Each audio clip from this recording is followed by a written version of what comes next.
Leadership is influence. This is my favorite definition of leadership. It is simple, straightforward, one-word description that places leadership within everyone's reach. All of us can exercise a certain degree of influence on someone at some point, in some place.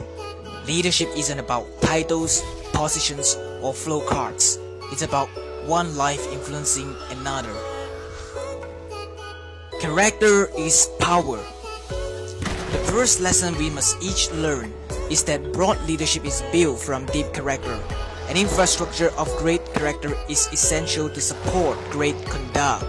The trust and involvement of our followers will be parallel to the level of our own character. Use power to help people, for we are given power not to advance our own purpose, nor to make a great show in the world, nor a name. There is but one just use of power, and it is to serve people. George Bush was right. We abuse our power when we utilize it for self-gain. One of the buzzwords of the 90s has been the word empower. It simply means to give your power away. This is what people are longing for their leaders to do. This truth is anchored by Jesus in Matthew 20:26. Whoever wishes to become great among you shall be your servant. Failure can be divided into those who talks and never did, and into those who did and never talks.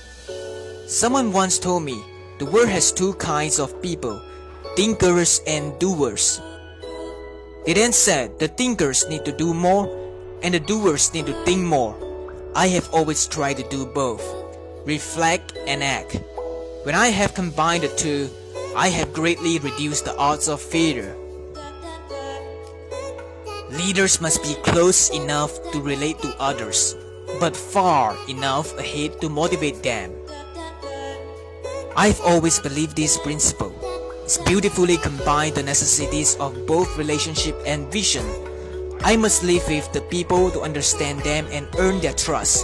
However, I am only their buddy if that is all I do. To be a leader, I must live with God and move with Him beyond where the people are. If they are to follow me, I must be ahead of them. Leadership is the capacity to translate vision into reality. Most of us learn the hard way that leadership is not merely having a vision. Anyone can dream.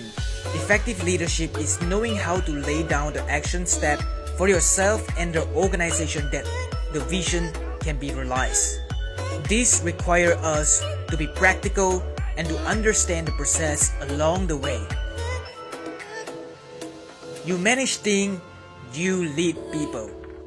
I must have articulated this principle 100 times during my years as a pastor. People don't want to be managed, organized, stereotyped, tagged, or filed. That's what you do with things in an office. People are dynamic and must be led through love and relationship. A man must be big enough to admit his mistakes, smart enough to profit from them, and strong enough to correct them.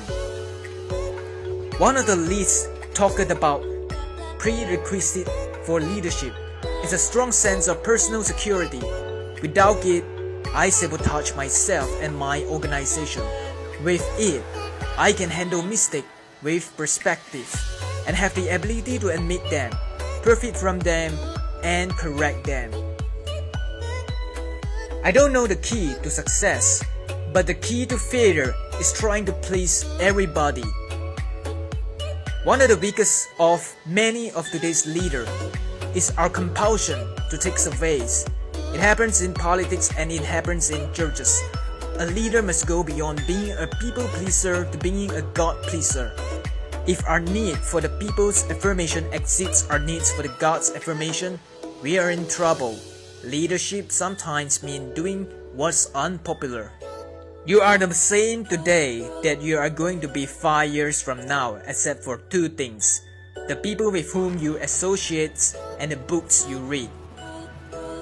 I read this statement by Charlie Jones years ago and I've become more convinced of its truth as time goes by. If you plan to become great, We must determine to expose ourselves to great books and great people.